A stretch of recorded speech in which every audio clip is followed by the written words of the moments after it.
everybody and welcome back to Soulkken. Today we're going to be talking about throw breaks. So throw breaks in SoulCalibur, how do they work? It's always a 50-50 between B and A. Now how do you tell which throw's the B throw and which throw's the A throw? You can tell by the way they are inputted. There are no curveballs, even if there are directions attached. A B throw inputted like B plus G is always a B break. Same with A grabs, so there's never any curveballs. I will note that whenever you land a side throw, they always have the same animation as opposed to the front turn throws. So if you're getting side thrown, you pretty much just have to 50-50 it, and if you guessed wrong and it hit you, then that means that they are going for the other throw break. And that really, the mind game doesn't change for front turn throws. The only thing that front turn throws really dictate that side throws don't normally is for a front throw, usually a character will have a ring out throw. So if your back's to the edge when you're fighting a Patroclus, for example, you always want to tech B because that's the ring out throw every time. Whereas if you did an A throw, that's not going to kill you instantly unless you don't have life. So keep that in mind when you're teching throws. And I'll also note that back throws in this game are not breakable unless you are playing Astaroth, Zwei, or what's his name? Voldo. That's his name. But yeah, that's really all I need to say about throws in SoulCalibur. The rest are really just exceptions. So we'll talk about a couple exceptions, which is mainly Astaroth and Astaroth. So Astaroth, he has crouch grabs.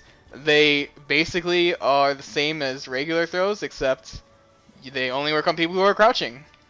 Whereas normal throws, you can just duck them. He also has throws while your opponent is grounded. He can grab your head, and that's a 50-50 throw break. And then he also has throws that work only when the opponent's airborne. And yeah, his A throw does that also, but it looks like this. Now the game isn't limited to just those exceptions, but those are the most prevalent. The other stuff is kind of just like obscure knowledge that isn't that important. The gist is it's just 50-50, and please have awareness of where you are on the map because you don't want to get wrung out super easy. That's all there is for the SoulCalibur portion. Hey everybody, welcome to this Tekken portion of this video. The main difference between Tekken throws and SoulCalibur throws is that Tekken throws are completely reactionary. And what I mean by that is you can tell what throw you're supposed to break based on the startup. So without even knowing what the post-hit throw animation looks like, you can tell what throw they're doing just based on how they extend their arms. So if they extend their left arm, that means they did a 1 throw, which is a 1 break, left punch.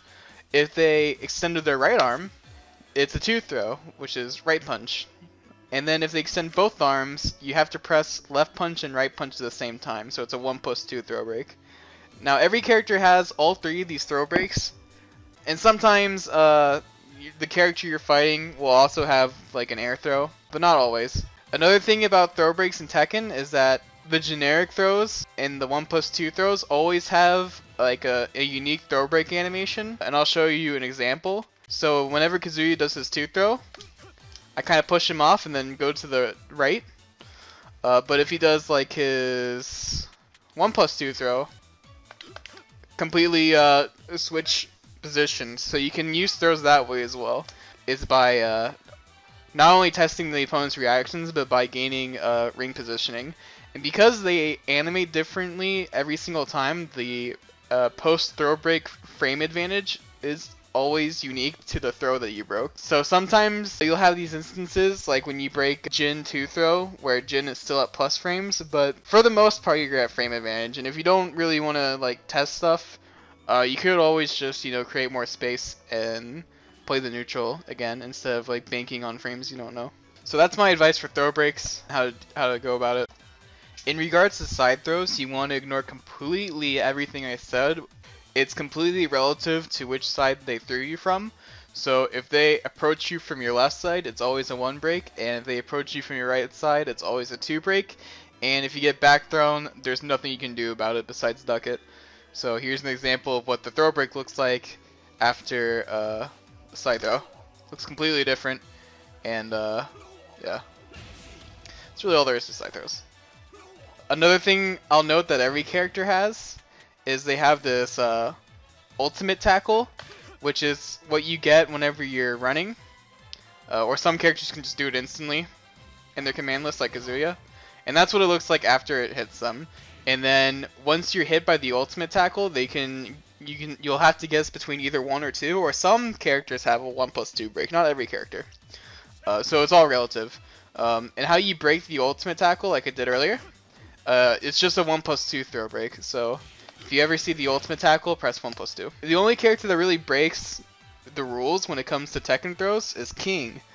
King has a command 1 throw and a command 1+2 throw with the same exact animation. They both look like 1+2 throws. He's really the only character with a SoulCalibur throwing style, besides Armor King, but Armor King's not in Tekken 7, so it's just King. And then some characters that have crouch grabs or like extensions to like certain attacks that are throw breaks, and those are always like 50-50. Like there's nothing to really react to. The only thing that's reactionary is just your standard throws. I'm going to link a throw break trainer in the description if you end up wanting to do that. And that's it.